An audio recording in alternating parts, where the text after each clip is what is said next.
Welcome back to the Snowboard Project. I'm Mark Sullivan, and today we have another interesting profile episode for you. We have Bob Carlson. He founded Arbor Snowboards 25 years ago and has had an interesting path to the success that Arbor has become. So we go right back to the beginning and talk all about Arbor Snowboards in this interview. Hope you guys enjoy it.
アメリカのガレージブランドでカーディフスノークラフトっていうブランドです。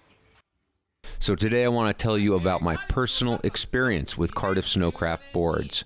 So about halfway through the season, last year, Bjorn Linus let me try out a Carbon Goat. And I gotta say, it was amazing. It features two performance characteristics that are at the opposite ends of the spectrum. It's both damp, meaning that it absorbs chatter, and it's also really lively. It wants to crack huge ollies right off the tail. It's pretty amazing. So anyone who would pick up the board, feel how light it was, I would be like, you gotta try this thing. It's amazing. Sure enough, everyone who tried it was like, where do I get one? Well, you can get one yourself at cardiffsnow.com. You go there, you enter the coupon code, in all caps, the Snowboard Project 15. That's the Snowboard Project 15 in all caps. That gives you 15% off. Howdy y'all, coming at you from the Never Summer Factory with our limited edition Bone. This is the most exciting, versatile, and fun board we've done in our original rocker camber since the Proto CT. It crushes it in the powder because it has these really wide twin tips, gives you a lot of surface area, gets you right up on top of the snow, but it also holds a great edge on hard pack. You have broad contact points which give you a lot of bite on that hard snow. It's a great carving board as well. We have a sick embossed top sheet, and we're bringing back our blow off the snow base. So get them while they last. It's the limited edition Bone.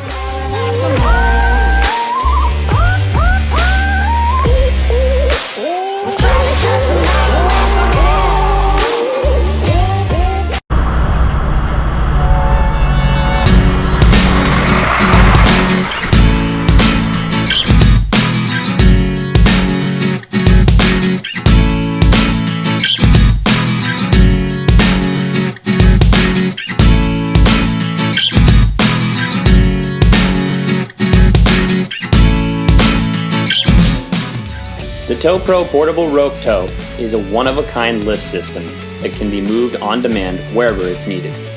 Setup takes about an hour with the help of a few extra hands and minimal tools. With variable speed, e-stop gates and controls, and customizable rope lengths, TowPro lifts will always fit your needs. The system is compliant with lift regulations for resorts around the United States. It has passed numerous state inspections, and it has been tested in the field by professional athletes as well as beginners. Whether it's for an event, to service a terrain park or race practice, or if you just want one for your backyard, this system will be sure to make your winter experience more convenient and fun.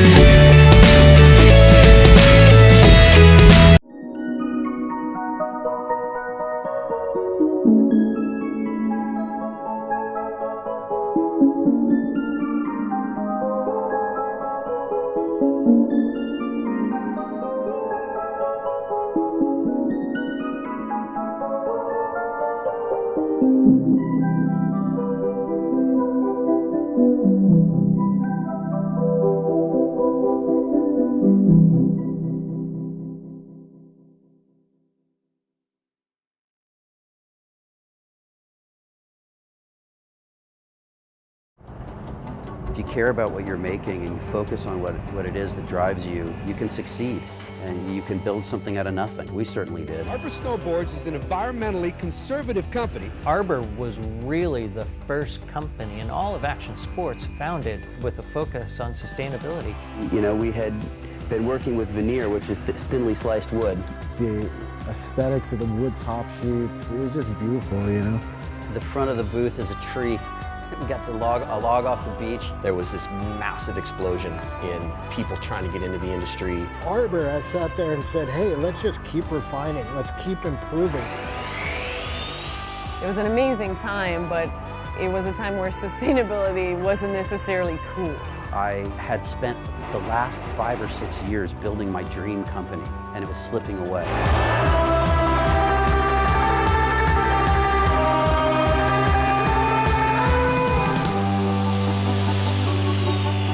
I ran into a guy named Chris Jensen who I'd grown up with, and he and I started talking about a little business that he was doing, bringing sustainably sourced wood over. He was dating this guy's daughter.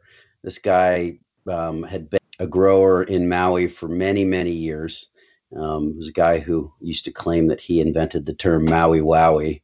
And along the way, he had bought 700 acres in the Haleakala crater, and for whatever purposes you can imagine. And he ultimately fell in love with the land and decided, a friend of his worked for the Forest Service over there, and he decided that he wanted to restore it. Island ecosystems are such that are susceptible to invasion of invasive species, and this particular place had been ravaged by plants and animals from off. And he's selling the wood to restore the land, put up pig and goat fences, put up start planting trees, and try to get the land back to its original state. And you want to sell the wood on the mainland. And Chris obviously jumped in with both feet and had brought over his first load of wood. And that's kind of when I came into the picture, and he said, look, I'm involved with this business. We're bringing over environmentally friendly koa from Hawaii. We got to go back and forth and help with the harvest. And we selling this wood to people who are interested in sustainably sourced koa. And I don't want to be too long-winded here, but I were really that first generation of kid that grew up learning about the problems with the environment in school, on TV, programs like Jacques Cousteau. And when I got out of college, sure I was whatever I did was going to involve the environment. And so I jumped at it. I mean, we're to Hawaii. We're going to be able to surf. We're going to be able to do something for the planet. Sounded great. Those people who knew Chris knew how much of a charming salesman he was, and he could get anybody to change their life, and he thought they should be doing. Anyhow, that started our first business, which was a business that was introducing sustainably sourced wood into the wood products industry, which is an interesting story. It taught us a lot of lessons.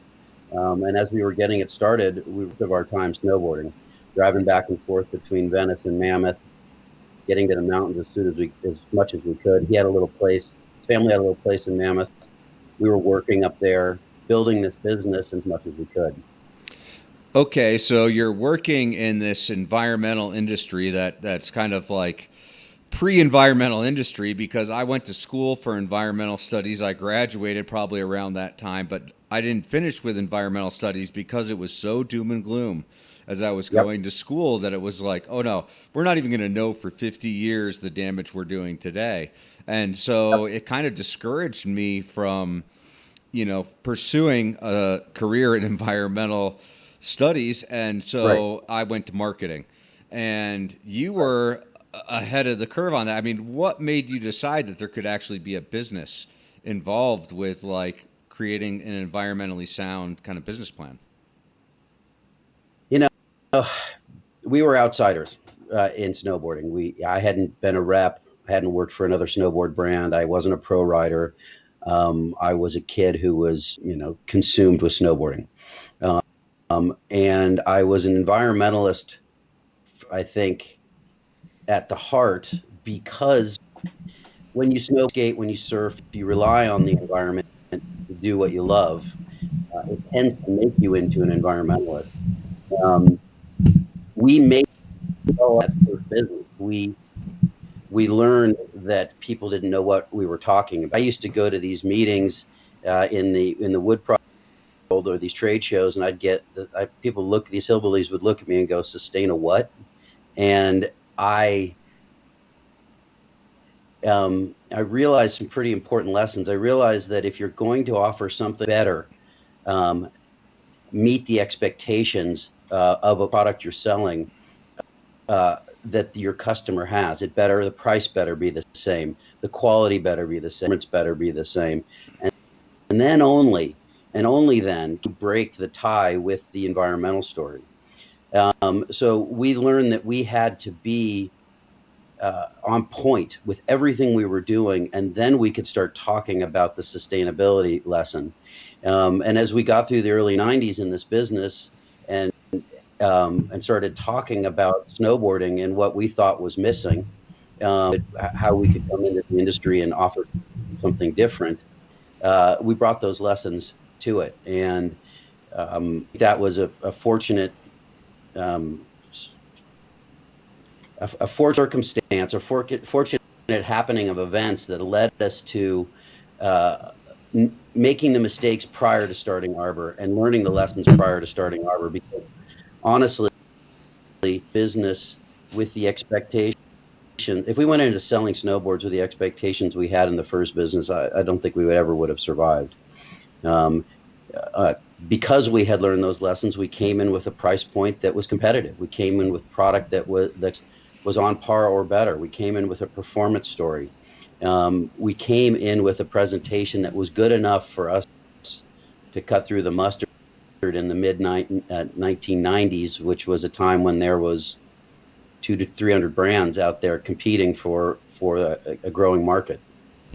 Right. Okay. So you start your first brand. I mean, how do you go about like finding manufacturing and then coming up with this concept of like a wood veneer top sheet? Because no one had done that really prior to Arbor. And so I imagine there was also this additional challenge of like, how do we manufacture this? How do we make it look like to a level that people aren't going to be like, oh yeah, that's cool, but look at it, where it actually had a professional standard. I think that pre-Arbor, but I think it's interesting. We started selling lumber. No one cared that it was koa. We got the conversations. Koa is this famous wood in sort of craft, guitar making, the world of craftsmanship. So people were interested, but it didn't matter because the price was too high. We were helicopter lumbering dead-lost land, completely sustainably, building no roads, taking the logs one at a time, taking forest, selling this lumber and putting it back into the forest. And our goal was to take the sales beyond Hawaii. As soon as we got out to the main forest products market, people were like, I'm not paying. And what we had to do was take the product, that sustainable source of wood cycle. So we started making veneers, which is this thinly sliced wood sheets that stretches the resource.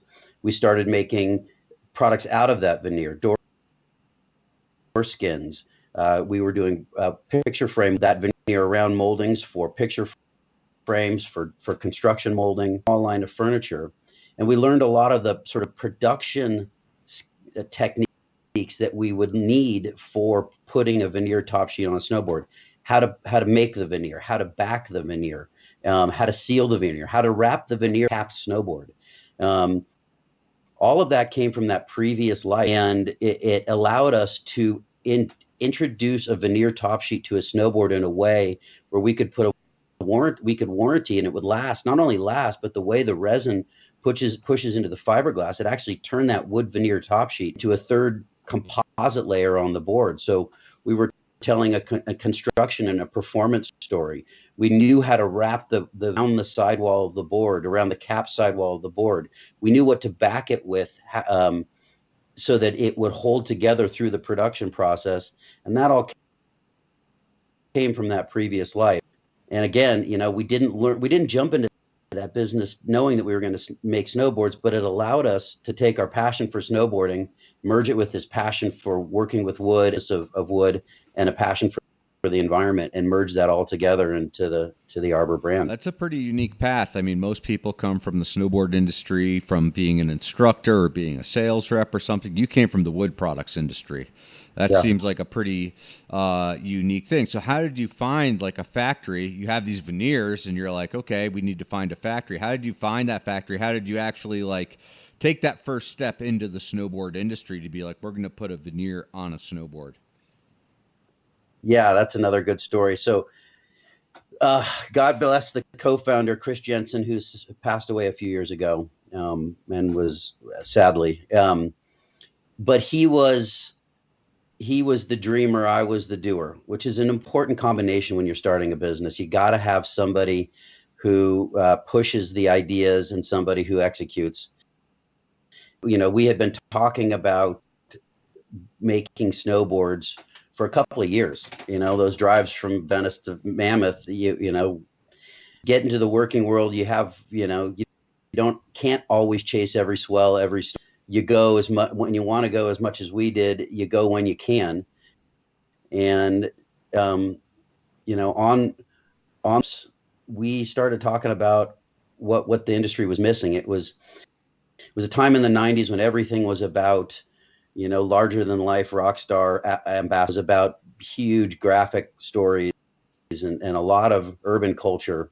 It was about fashion, and it was something clean, something ethos based, maybe something that was going to appeal to this generation of snowboarders for 10 years, the guys moving into their 20s and 30s. And that's kind of what we thought was missing. And had this other business going, and every single day I'm working on trying to sell more veneers, trying to get our molding business going and our little line. And I'm like, Chris, I know I want to do it just as much as you do, but Jesus, dude, I'm maxed. And there was this day where I said, look, go get one sample made. Let's make a top sheet. Let's make a veneer that will work for a snowboard. You go make one board. If you can make one board, I'm in. And this has got to be late 94. He found a little production facility, a little factory called Yama Snowboards, Michael Lish, out in the valley. And he went out there and he made a board. And I'll never forget, he walked into the office. I still have this first prototype. Walked into the office and said, there you go. And it was obviously love at first sight. It had everything that I knew the wood story. There was no plastic top sheet. We were reducing plastics. We were performance. It had the beauty and look and heritage of wood. And it was too stiff to ride because the wood veneer acted like a third layer of fiberglass. So it was absolutely too stiff. So we knew we had a performance story. We spent the next few months building prototypes. actually we probably spent the next 12 months building prototypes and perfecting it. We named it Arbor, which is the Latin word for tree. We had a customer called Arbor Veneers that we were selling Koa veneer to. I always thought that was a great name. So we basically named it Tree Snowboards, Arbor Snowboards. And we walked the 1990, we incorporated in November of 95. We walked the show in March of 95. And it's funny. Every year that I've been doing this for the last 25 years, I've seen those kids walking around the show with this board that they've made that they think is going to change snowboarding, and they're wide-eyed and stoked.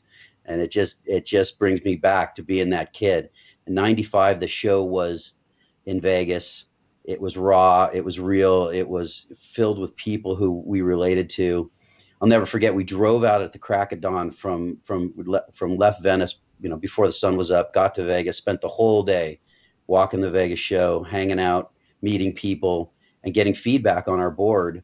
And by the time we got home, like at 3 a.m. that night, we were so locked and loaded, and we're going to do this, and nothing was going to stop us. Okay, so what was that first feedback? You're walking around with this board. You're one of 20 guys walking around with boards about to change the world.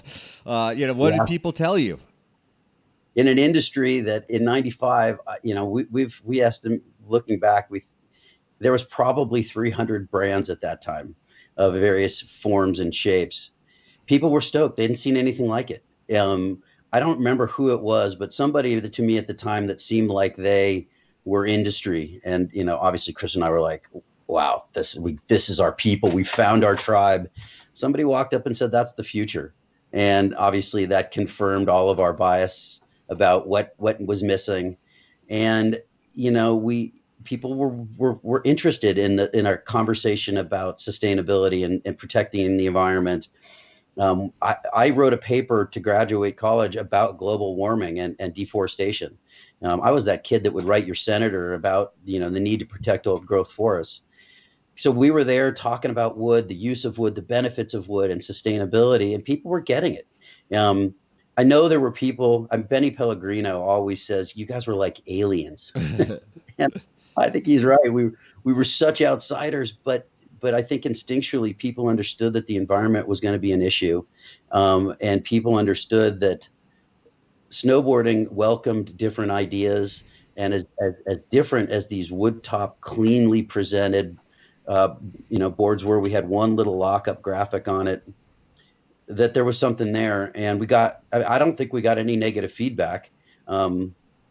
Maybe it would have been good if we might have gone a little slower and not made a lot of the mistakes that were to come over the next few years. But for safe to say, we jumped in with both feet, and everything else that we were doing had gone by the wayside by the next year to 2 years. And we were 100% Arbor. Okay, well, let's talk about that first year, 2 years, because a lot of people do make mistakes. First of all, how many boards did you make, like, from walking the show with the prototype to the next fall? How many boards did you actually put into production? So we started our prototyping at Yama Snowboards, and then we ended up connecting with his core manufacturer, this guy out in Riverside, and thought it was a good idea to start our own factory. And it probably was, because we learned a lot. We had to get deep and make our own boards. We started prototyping our own boards, building and laying up our own product, which is something, that was very familiar to Chris and I. We both come out of big DIY families. I've been working with wood my whole life. So had he. I helped build my father's home. So it was a comfortable place, and we learned a lot about how do you impregnate. You've got to get the air and the moisture out of the wood and replace it with resin in order to waterproof the wood. We learned about how to do that in that period of time. We also learned that a wood fiber is a hollow tube. That tube pulls like a straw water from the tree and into the leaves. So when you cut a snowboard out, you actually have to plug those holes.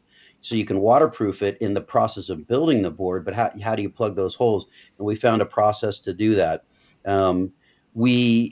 There's a couple of different types of backers. There's a paper backer. Up until that point, nobody had been backing wide pieces of wood with fleece. Fleece was used when you're putting a veneer onto something that bends. just so happened we had been making picture frames and crown moldings that had compound curves.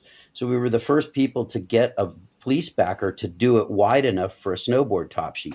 Fleece, unlike paper, allows the resin to push through the back of the wood in back of the top sheet into the wood fiber. It's interesting. Everybody today making wood top sheets is using the fleece backing material that Chris and I created for this process, the penetrating resins that we created for this process. It's interesting. There was a point where we could have trademarked a lot of that stuff as a utility, not trademarked, but patented it as a utility patent. But we chose not to because we thought replacing man-made fiberglasses with natural fiber was a good thing for the industry, and we didn't want to get into the way of that. Anyhow, we learned all of that at our own facility here in Southern California, and we got to the trade show with these beautiful samples that we were very proud of. And we made the classic mistake. We ended up taking orders for 1,000 boards, and a giant deposit from a Japanese distributor. And that's the classic story in snowboarding. We did it. We fell right into that trap. We had no clue how to ramp up and make that many boards. And halfway through the production season, we had burned through the deposit and had not made I think we had made 50 boards. Right. And we were looking, it was the first time we were looking at the absolute failure of our dream. And I remember I pulled the plug and I said, we got to go find somebody to help us make these boards. And we ran into a guy named Tom Tarrant at Creed Snowboards down in San Diego. Tom, if you're out there, I miss you, brother. I haven't seen you in 20 years. And I went down there. I slept in the factory, and we ended up making 400 of the 1,000 boards that we sold, and saved our asses by the skin of our teeth. Had to borrow a bunch of money to fill that hole. I ended up giving that Japanese distributor shares in the company for the money I owed him, and I just bought him back a year and a half ago. Okay. So 24 and a half years or 23 and a half years later. So what did he say when you're like, actually, I only made 400 boards. You're not going to get 1,000. And by the way, all your money's gone too. He was pissed. The Japanese are so, could teach us a lot about respect. So it was respectfully presented. And we stepped up and found a way to compensate him, but it wasn't what we were expecting to have to do. And he dug in and still worked with us, and we ended up working with him for about 4 years. And God bless him, he put up with a lot of mistakes and a lot of learning on the job that we were doing. But we got through that year, and from there we ended up moving to the Joyride factory for the next couple of years, which was a great experience. Okay, so then you're basically in the business of selling, marketing the boards instead of trying to do everything, with your own hands. Was that a hard transition to make, to go from being kind of the guy who works with his hands to the guy who works the keyboard on the computer? Yeah. So when I say we're outsiders, we were outsiders. I had no clue about marketing to end users. I had no idea about how to set up distribution channels to snowboard and skate shops. I had to learn a lot, and I had to learn it fast.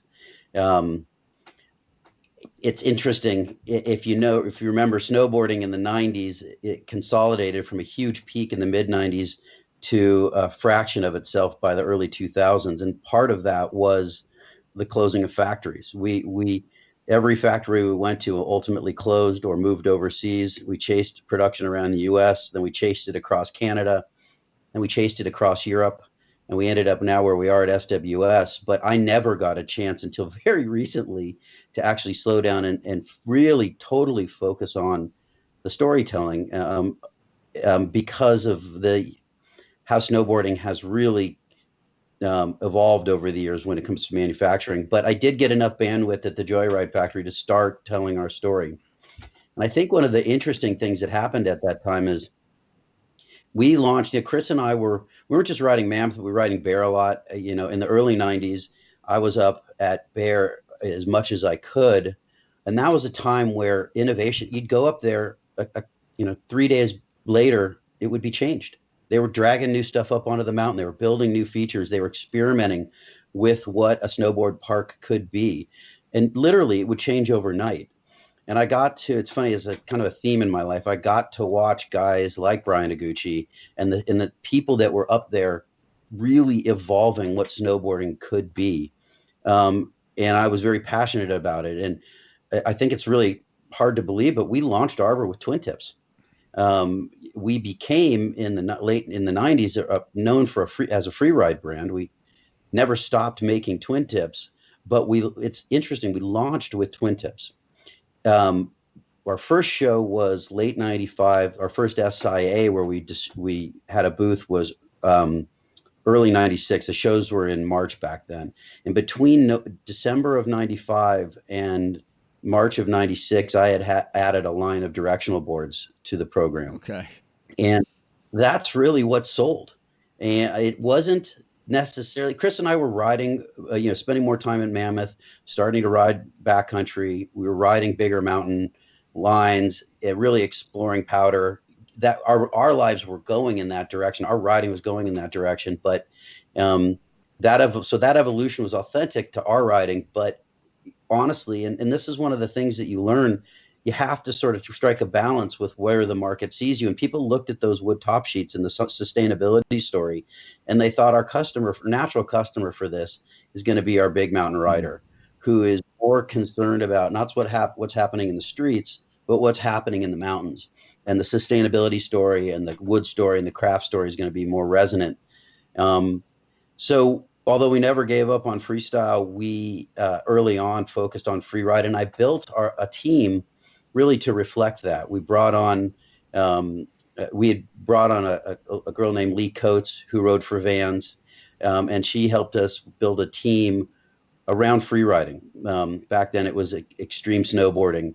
Guys like John Greiber, Jason Schutz, Kenny Perkins, and we really wanted to create imagery that spoke to that customer and spoke to how the exploration we were doing in snowboarding.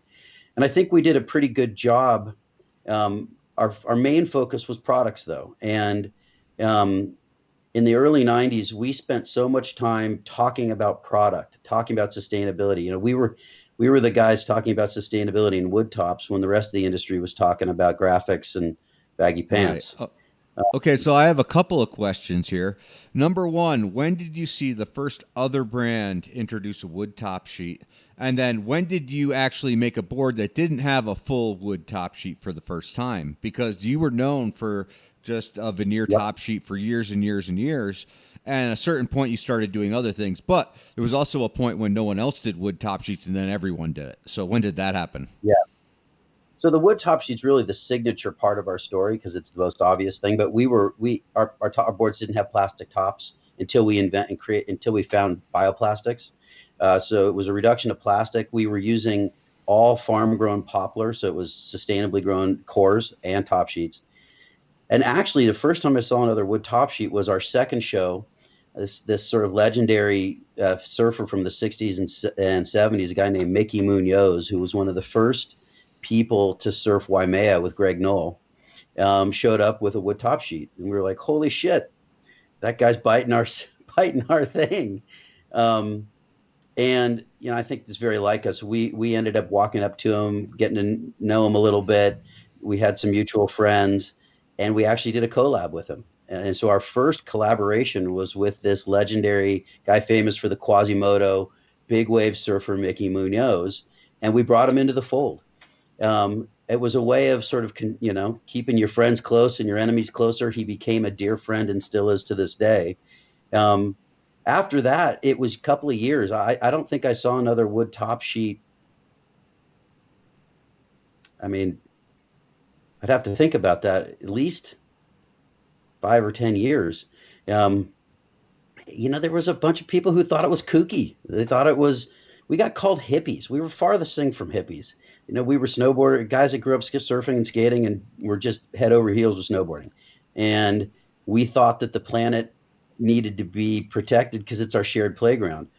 But people thought it was soft. They thought it was not core, not cool. And So we didn't have a lot of threats from inside snowboarding. We were very outside of snowboarding, non-endemic.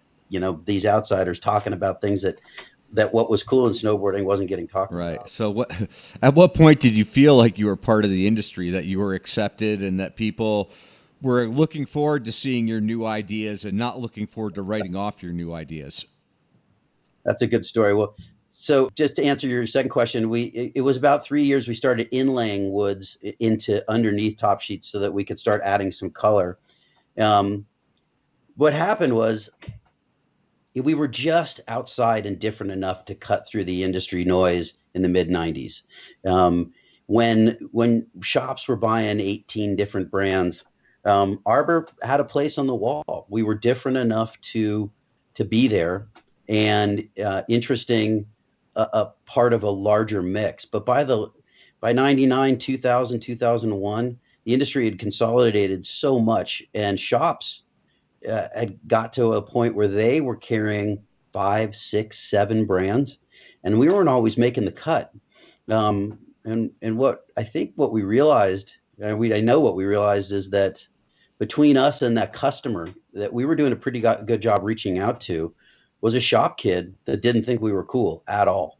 We had these out of the box team riders that were talking about backcountry. We were shooting up in Jackson Hole with John Greiber early on.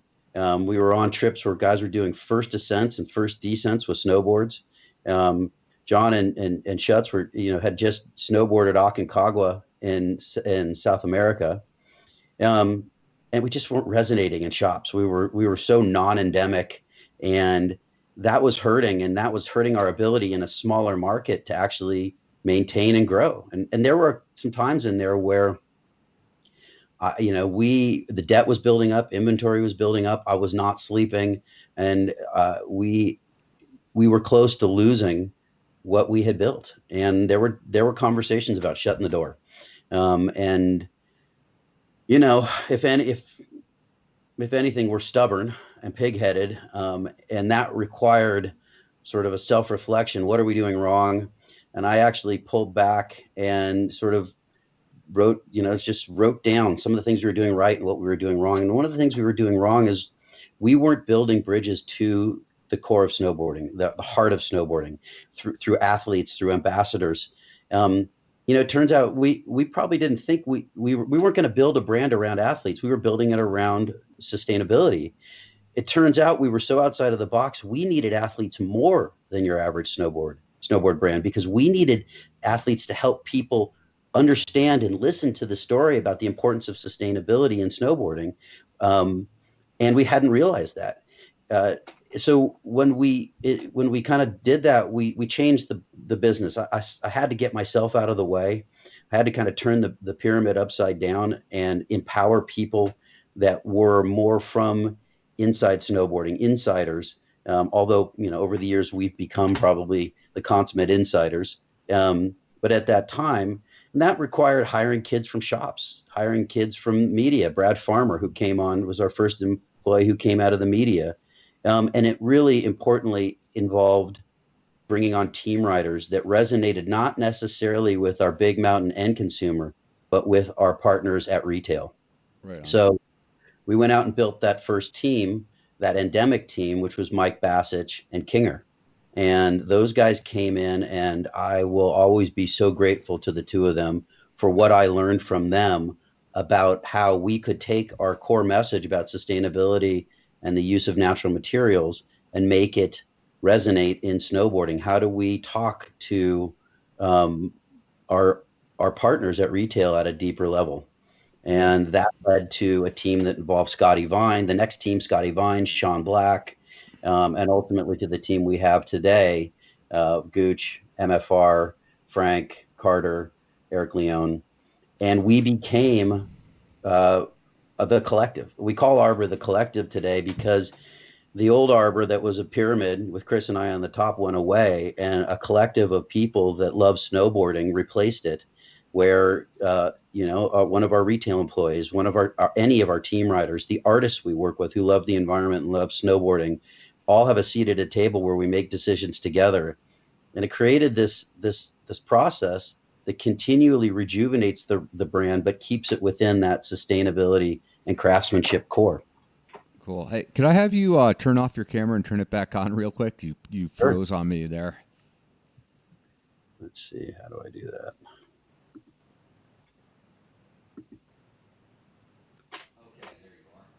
Is that better? That's part you froze on me there. Okay, so that's quite a leap from Bassett and Kinger to where we are today with the Arbor Collective.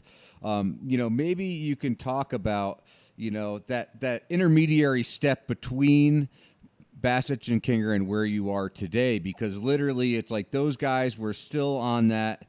They definitely had ties to the Arbor of the past, whereas like once you had Scotty Vine on the team, they were creating a new Arbor for the future. Yeah. Well, I can't say enough about Rob and Mike and Morgan LaFont, who was on part of that. How to rethink graphic presentations, how to rethink the way we're thinking, keeping it authentic, rethink the storytelling, but bringing product and ambassadors and athletes and artists together. That was a genesis of the brand, frankly, in many ways. At that point, we brought in our first full-time marketing manager with Brad Farmer. Mm-hmm. And Brad was a friend. We worked together when he was at a variety of magazines. I knew him when he was up at Bear, and I trusted him, and he was the right guy to bring in to start telling our story with experience around what the mags needed, what media needed to connect with stories where you're bringing product and personality together, and ethos, frankly. And he started building that second team. Scotty Vine, Sean Black, Curtis Woodman, Shalone Miller. And that team really brought us back to those early freestyle roots, and taking freestyle more seriously, which again is how we launched the brand, and at that time reflected the millennials coming into snowboarding with a huge amount of appreciation for environmentalism. And so you've got a new young customer that cares about the environment. They're riding park and street.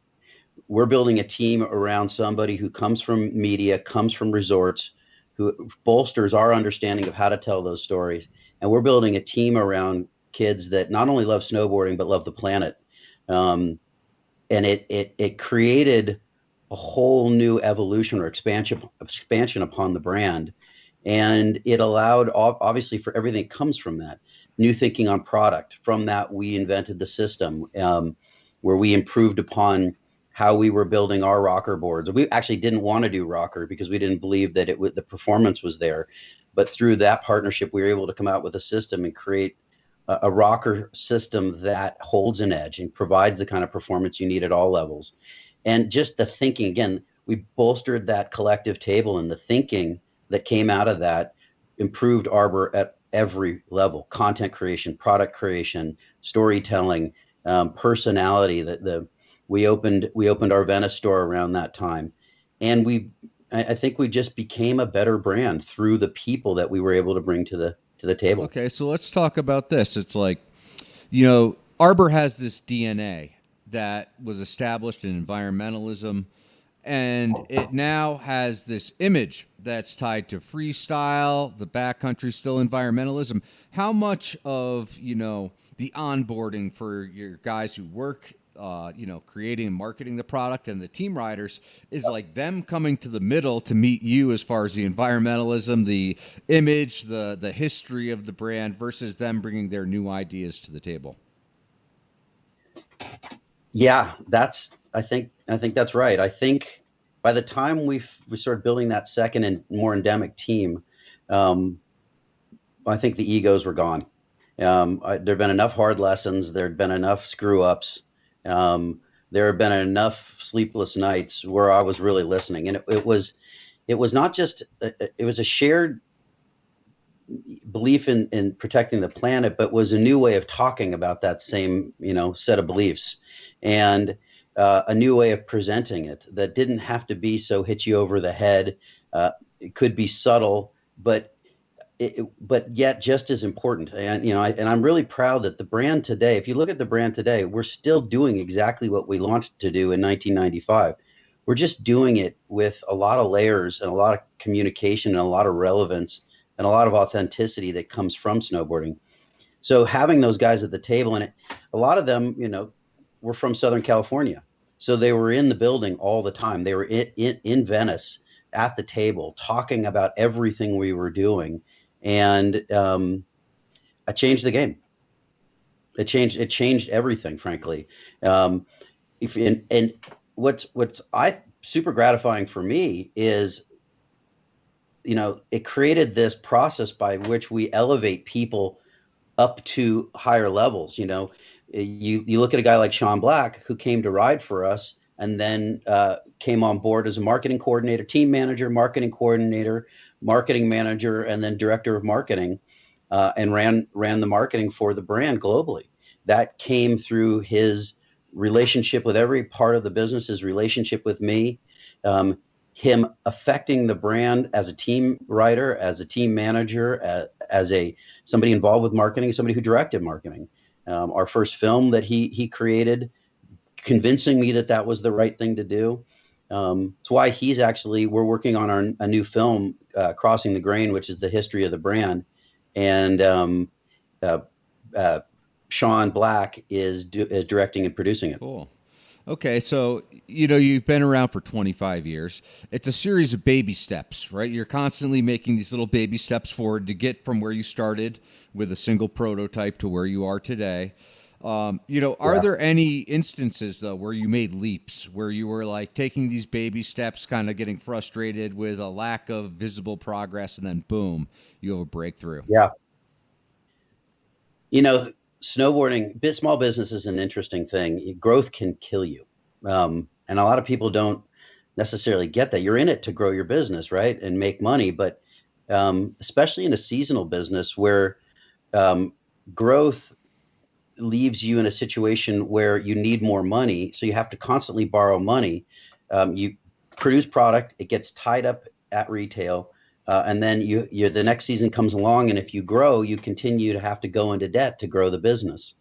So things were going along pretty good. And on the skate side, we ended up getting to a point where our operations weren't meeting our needs, our finances weren't meeting our needs.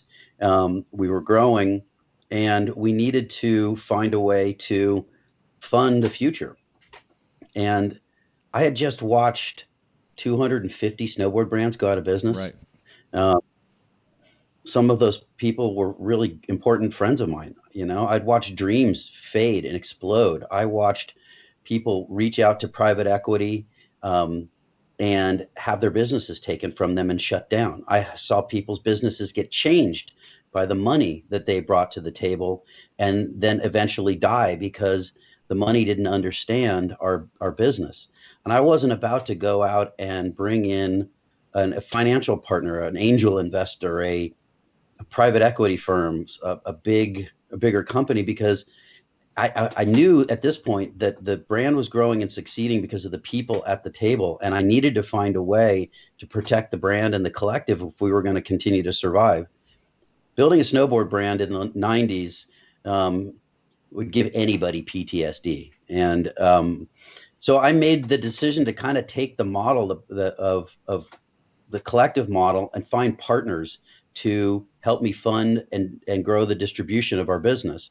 And I did my first partnership deal on the skate side with a company called Sector 9. Sector had been building our skateboards for about 7 years at the time. We were good friends with them, very dedicated snowboarders, skaters, and surfers, authentic brand owners, frankly. And we did a distribution partnership with them, a global distribution partnership with them, and ended up building onto the collective model where it's not just the people that share the brand, but it's the partners that share the brand and the revenues and responsibilities that come with it. And over the years, instead of going out and selling part of the company or bringing on, some financial partners, I've partnered each part of our company with a like-minded private company that is the big and that's allowed us to stay small. They do the global distribution, the logistics. They oversee production, finance, credit.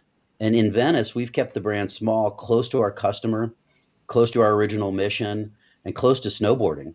And it's been this great partnership that reflects how we evolved and became the brand that we are today. And it's taken it to this sort of how businesses can partner together on a brand. And it allowed us to get to today. And that when that first partnership happened in snowboarding with a company called Motion Sports, I got out from under, sorry to be so long-winded, but I got out from under the treadmill of financing. Okay.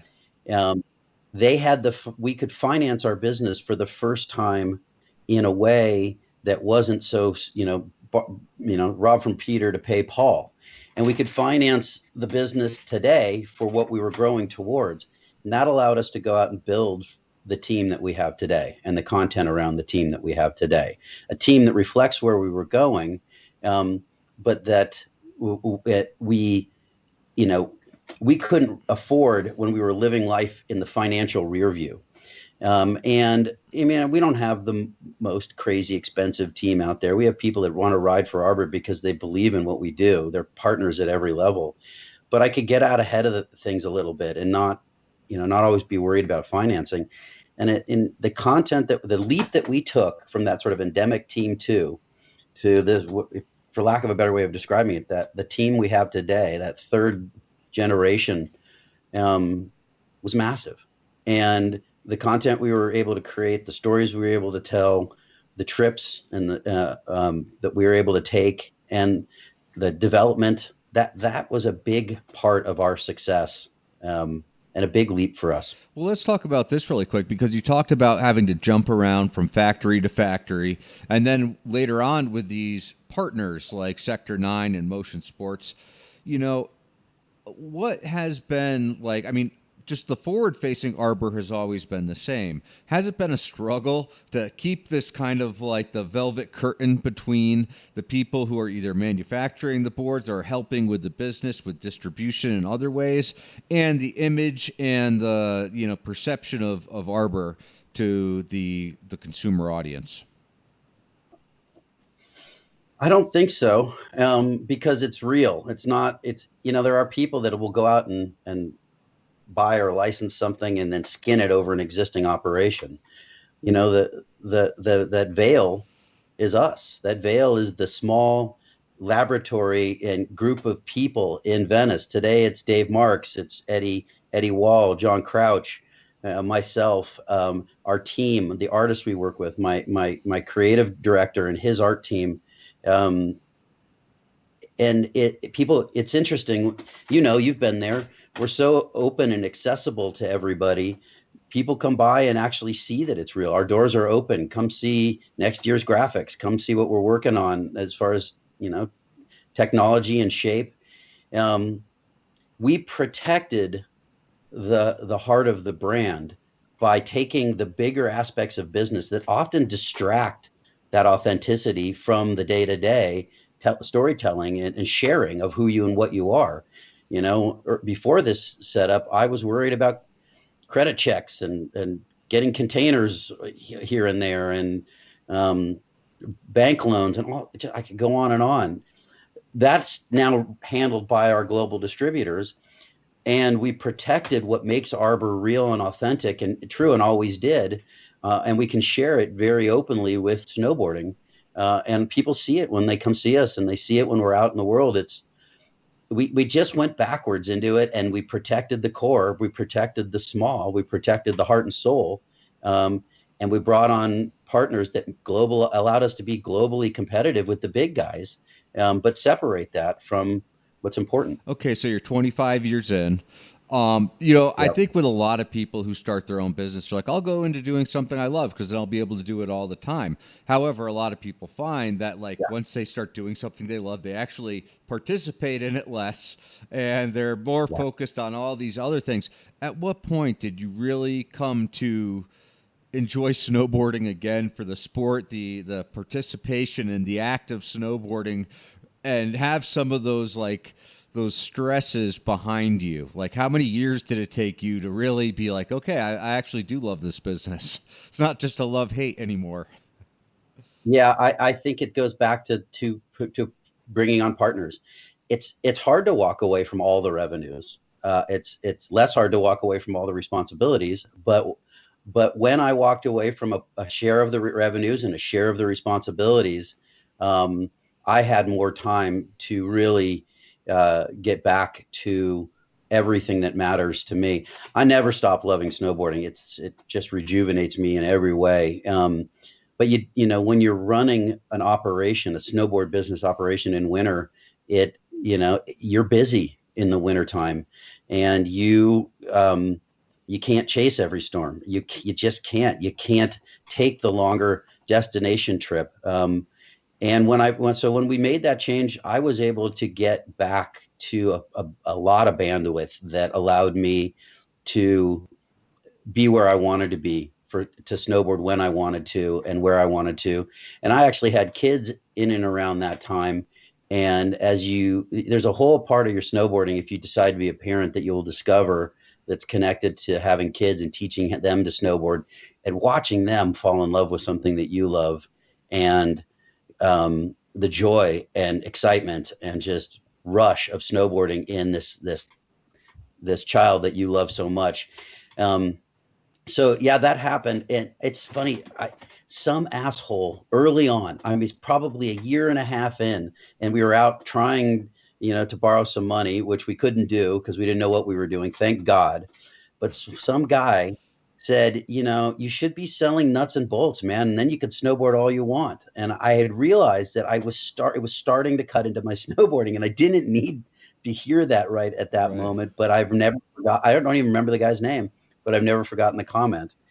And I think it's made me make sure that I'm snowboarding enough all through even the hardest times. I made sure that I get up and snowboard enough. One of the things we're very lucky about here in Southern California is we've got a great mountain an hour away, a great couple of mountains 2 hours away, and we got world-class lines 5 hours away, 4.5 if you are really motivated. And I take advantage of that. Right on. So I was talking to Will Ritter the other day from Spark R&D, and he had a couple of sayings. Early bird gets the worm, but the second one I thought actually was maybe more fitting. And so I think it's kind of ironic in your case because you were the early bird or whatever, the first one to this environmental movement. But the statement is like the second mouse gets the cheese. Right. And yes. So maybe you can comment on that because you were the first mouse and you're still getting the cheese. Yeah. So that's stubbornness is a thing. The thing that somebody explained to me, the concept of the bleeding edge, and ahead of the cutting edge is the cut. And if you pull the cutting edge back, there's the bleeding edge. And we were definitely on the bleeding edge. We got laughed at it for it. We got called soft. We got called hippies. We got, there were people who thought it was kooky. Maybe it was.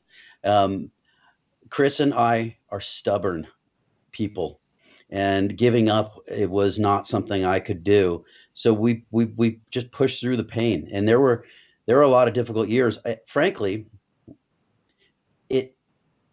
I had to become just a doer. We just did it. In the end, when there was a time where everybody was talking about going green, and it was so fake. It was so fake, and the term greenwashing came out, and we've been doing it since '95, and it seems so fake. People are doing it just as a marketing ploy, and I remember thinking, God, we were doing it before, and we learned to just do it for ourselves. If nobody appreciates it, we're going to do it for ourselves. We're going to make great product, and we're going to stick it out, because I couldn't change my philosophy and make boards that weren't good for the planet. And then the greenwashing thing happened, and I knew it was going to go away. And I remember saying, this thing's going to go away. It's so plastic and so fake, but we're going to keep doing what we're doing. We kept doing it, and it just kept on going. And I'm really happy to say that today, all of the efforts we're seeing in snowboarding are genuine. What Jeremy Jones is doing is genuine from the heart. What Burton's doing is genuine and from the heart, and they've been doing it for a long time. And what's happening in snowboarding today and skateboarding is finally true environmentalists are at the helm. Finally, as an industry, we're working together to protect our playground. And I think here at the 25th anniversary, we finally feel comfortable maybe raising our hand a little bit, because it's not as painful as it used to be. And we can take a small amount of pride through the lens of all the humility, all the screw ups, all the bad decisions, all the floral prints, all the funny named movies that we did in the early days, the tucked in T-shirts at that first trade show, you know, all the times we almost failed, and through that humility, we can look back and say, wow, we were the first to that. We were the first mouse. We were on the bleeding edge. We stuck it out. We paid the price. We took the punches. And today, we've accomplished a lot of firsts along the way. So let's talk about Arbor's position, the Arbor Collective position today in the greater snowboard marketplace, because, you know, in 25 years, the market is definitely looks like a different place, acts like a different place. And really, there's been a lot of mandatory evolution just in terms of the distribution model, how everything is done. Talk about that, where Arbor is today and your position in the industry. You know, the ethos of the environment and well-made product is very broad. A lot of people, when they think about Arbor, they don't always go, it's a snowboard brand, it's a skateboard brand, it's an apparel brand, or a lifestyle brand, or I think about us, they zero in on our ethos. It's been interesting. It allowed us we always planned on adding skates, but it allowed us to add skates early on and today be very, very successful with our skateboard program. It allowed us to do crazy things like be early adopters of organic cotton and bring the first bamboo apparel to the apparel world. You know, when you stand for a set of values, you can expand upon those values to people who love your products. You know, most of our snowboard customers are also skaters, and they, you know, put their love of the environment ahead of their love for maybe a particular skate brand that they were riding at that time. And they were able to go, I also want to buy an Arbor skateboard because I know that the maple in this board is sustainable. I know that the glue being used is sustainable. I know that the grit is recycled. I know that they're using biourethanes in their wheels. Things like that matter to expand the brand. And in snowboarding, it really was about expanding the demographics and where in snowboarding we could play. And today, I think standing by values first allows us to be very relevant in freestyle snowboarding, park, street, backyard snowboarding. I think we have a home there that is relevant, and you take that to the resort rider, the daily driver, the customer who snowboards as part of their life, not snowboards as the centerpiece of their life, all the way up to what's happening in bigger mountain riding and in the backcountry and way beyond. And Arbor's relevance there today is as strong as it's ever been. And it's not because I think it's because we're not a freestyle brand. We're not a free ride brand. We're a snowboard brand. And we're a snowboard brand that has fought for the environment. And in doing so, we've connected with a wide range of people who love snowboarding. Right. And so, you know, now I would say that you offer a product for virtually every demographic in the sport versus 25 years ago, you were more at least perceived as a free ride centric brand. Was it difficult to make that transition, or was it the team that opened up those doors for you? You know, Pat Bridges was saying to me not so long ago that you guys took an outside path to the inside. And the way he was talking about it was a nice compliment, but I cannot lie and say that was the plan. Okay. It just happened. We took an ethos path to where we are today, but there was no business plan that said, we're going to use the outside niche of sustainability to trick everybody into believing we could be in every parts of snowboarding. I think we just stuck to our guns, and our guns turned out to be relevant for all of snowboarding. Right. It's like snowboarding met you halfway. That's right. And we learned a lot. We became less alien. We became more endemic, but we never lost our outsider roots and our outsider process. And today, because it's run as a collective, and because we have a process of listening, I always talk to people like, you never want to be out on the limb alone. I want us all out on the limb together. And so when we develop kids boards, when we develop park boards, when we develop any, just again, those daily resort cruisers, when we develop really serious powder boards, backcountry products, split boards, binding, and bindings for everything in between, it's a group effort. And it's a group effort led by a lot of perspectives from that part of snowboarding. And it includes art and artists. It includes our production partners and their ideas. Some of the best ideas we've ever had have come from our factories, our factory partners.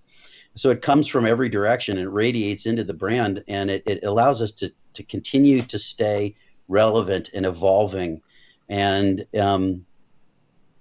important to different parts of snowboarding.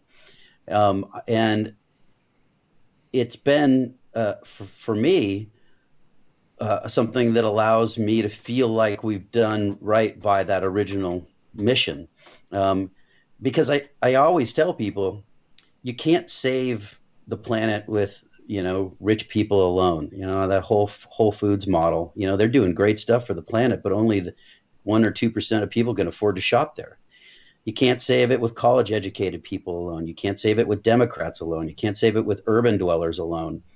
The more we reach out around sustainability to everybody out there that snowboards, the bigger impact we can have on the planet by reducing the damage producing our products has on the planet.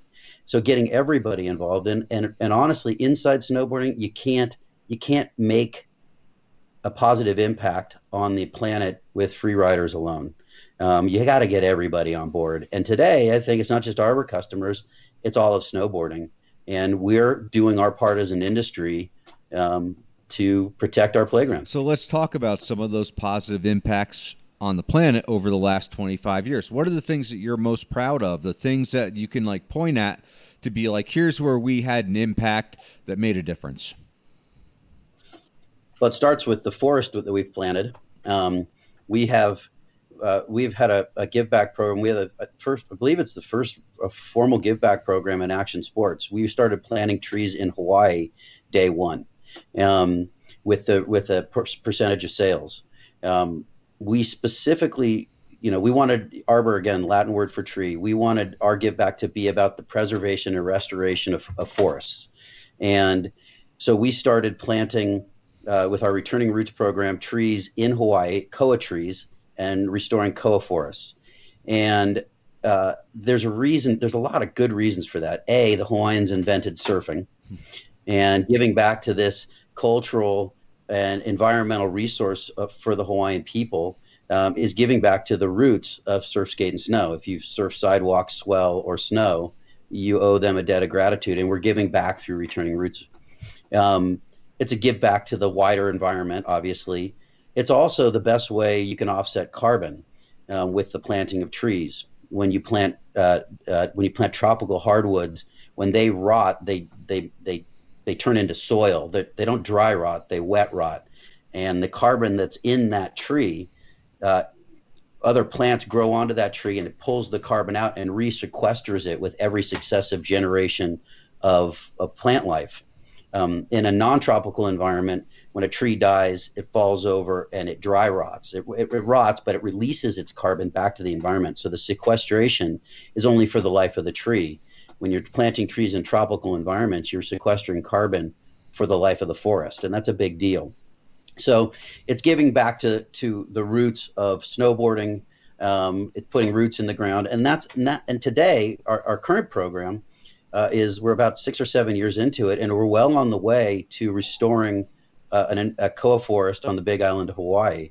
And that's not just planting trees; it's planting the other interim species that grow between the trees, doing everything is putting nutrients back in the soil, getting the unindigenous plants and animals off the land and putting up fences to keep them off, and fully restoring this environment to a biodiverse, reflection of the natural environment that used to exist there, and then putting CCNRs on the land so it can never be harvested again. That I'm very proud of. Along the way, I'm proud of our use of our reduction in our use of plastics, our introduction of bioplastics, which we do in our top sheets and our sidewalls and our wheels. I think that's a big deal. And as we can continue to look for ways to eliminate and reduce our plastic completely or replace it with bioplastics, I think if you're in the water, if you surf or if you're in the water at any point, it's just so in your face the damage we've done to the environment with the proliferation of plastic pollution. And the work we're doing on our packaging and in our products is something I'm really proud of.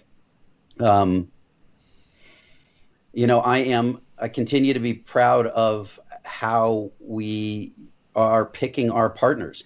The factory we use is 100% solar powered. Every Arbor snowboard today is made with the power of the sun, 100%. And that's pretty freaking cool. And something that we are talking a lot about these days. And it goes on from there, the metal components that we use. I guess as we look to the future, that we're just going to keep doing that. We're going to keep improving upon our products and the impact they have on the planet, their footprint, our processes, our packaging, and our partners to just do right by the playground. Okay. And it sounds like you guys obviously have a 25-year track record, so it's not like you're going to be changing anytime soon. I want to talk to you about a different subject, though, because I think that everyone in the world has been affected by the COVID. And so I want to know, at what point did you know this was going to have, a impact on your business, on the way that you have to conduct business and just the way that you have to look at things moving forward? Well, obviously, when they shut the lifts down last year, which for me was frustrating, I was pretty convinced early on that sanity and the outdoors health and sanity are driven by the outdoors. I mean, I would be a crazy person if my life and my work didn't bring me to the outdoors every day. And when they shut the lifts down, it was pretty concerning to me. How bad is this thing if, the natural social distancing that occurs on the mountains is not good enough. I think we didn't know a lot. I'm happy that here in North America, where those lifts continue to run. But yeah, it's happened. It's interesting. Skateboarding has always been such an aspect of freedom and egalitarian. You don't need a lift ticket. You don't need gas money. You don't need a car. You don't need a wetsuit. You don't need, a destination. You can open your front door and go skateboarding. Skateboarding saved a lot of sanity during the shutdown. I'm really happy that we came into this year with the resorts really stood up and had a great plan for how to keep us snowboarding, and knock on wood, that'll continue. I know we've shut down a lot of the hotels, but where there's a will, there's a way, and the lifts are running. So get up and get out there and stay sane and ride, make those turns that you rely on to get through your tougher part of your week. Have you guys had to change kind of your business or how you guys show up for work or anything like that? I mean, what kind of measures has Arbor taken as far as just making sure that the people who are part of the collective are still going to be part of the collective moving forward? So we had to shut down our store. Our stores were shut down for 3 months. I have a store in Venice, a store in Tahoe, and a store in San Diego. That was tough. obviously the PPI and the expanded unemployment really saved us and saved our staff. As soon as we could, we got back open, and we're still open today, thankfully. Our people are working from home. Those that can't can work in the office, but we have set up distance and just a regiment to keep surfaces and space, and everybody has to wear their PPP at the right time, and we're making it work. I would tell you that it's truly amazing how adaptable people are. Mm-hmm. My team adapted, and we found a way to make it work, and we're already sort of a horizontal organization, and the things we had put in place to make the different partners work and the different parts of our business work just served us well. VoIP phone systems, people could take their phone off their desk and bring it home, plug their computer in, and be right back at it. And we could move calls where they needed to go. Sadly, and fortunately at the same time, the shutdown of activities like team sports has been a boon for hard goods. Our skate business is on its way to being bigger than it has ever been. We're seeing the same thing in snowboarding. When so many of the things that people do with their life get shut down, they turn to the outdoors. So skateboarding and surfing and snowboarding are all in very healthy places. And as long as those lifts keep running, I think the business is going to be okay. Our apparel business has taken a hit, but we have eggs in 3 different baskets, and we're doing okay. Again, that horizontal model, and that has really served us well. We're not a tower that can fall. We are a brand and a business that's shared across a lot of businesses and a lot of people doing a lot of things, all around the idea of going snowboarding, going skating. But that has allowed us to weather the storm. And I think the industry seems to be weathering it well. Yep. And it seems like, having that diversity, having skateboards for the summertime, that probably helps. So now you have 25 years of perspective under your belt. Where's Arbor Collective going to be in 25 more years? Where are you going to be 25 years from now at the 50th anniversary of Arbor?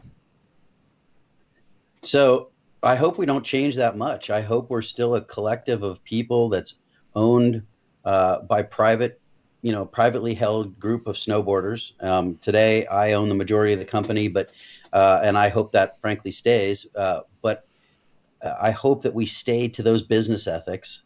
Obviously, I hope that we are still leaders in sustainable innovation. Today, I make a skateboard that when you're done skating it, you cut it up and bury it in your backyard and it'll go away. The sustainable wood is biodegradable. The wood glue is biodegradable. It is almost a perfectly inert product. You can't say that about the wheels. Trucks can be recycled, can be easily pulled off and recycled. I would love in 25 years to be making a snowboard that when you're done riding it, you don't have to send it back to a factory to put it in a chemical bath to force it to decompose and be compostable, which is one of my pet peeves. These compostable products require a doubling of the carbon footprint by reversing the distribution model, bringing them back to a central point, and then bathing them in a chemical bath so that they separate. The future has got to be about when you're done with it, you cut it up and bury it in the earth, and it becomes the earth again. And I hope in 25 years we're there. And I hope snowboarding has grown to the point where, because why wouldn't it? It's so amazing that companies are so big that they can make their European product in Europe, their Asian product in Asia, and their North American product in North America, so that we're reducing the footprint of the product and distributing it around the world. Today, people are making great product in lots of great single points around the world, but they're also just having to distribute it from that point, no matter where it is, all around the globe. I hope that we are still elevating staff and team riders and artists to be at our table, so that I'll probably be long gone, but so that the collective rules, not the individual ego. That's the only way that the Arbor will still be there in 25 years and still be relevant. That when it comes to talking about where snowboarding is, what snowboarding is, and looking over the horizon about what we need to be part of continuing to help it evolve, that we're still listening to each other and listening to that new hire that just came out of a mountain town and has so much to offer about what happened yesterday in snowboarding, and can bring that to our table. I hope that's happening. Cool. And I really hope that in 25 years, people are still having as much fun as we are today. Right on. Well, I'll tell you what, I'll leave it right there because I think that's a great place to end it. I still enjoy snowboarding. You still enjoy snowboarding 30 plus years later, and I think it is a good outlet for our time and our effort. So thank you very much, Bob. I appreciate it. There's no better life experience than surfing a 3,000-foot frozen wave. And, I know your audience all snowboards, but I tell people who haven't tried it, go do it. Those turns will change your life. Certainly they will. They will. Thank you, Bob. All right, brother. I'll see you soon. Right Thank on. you.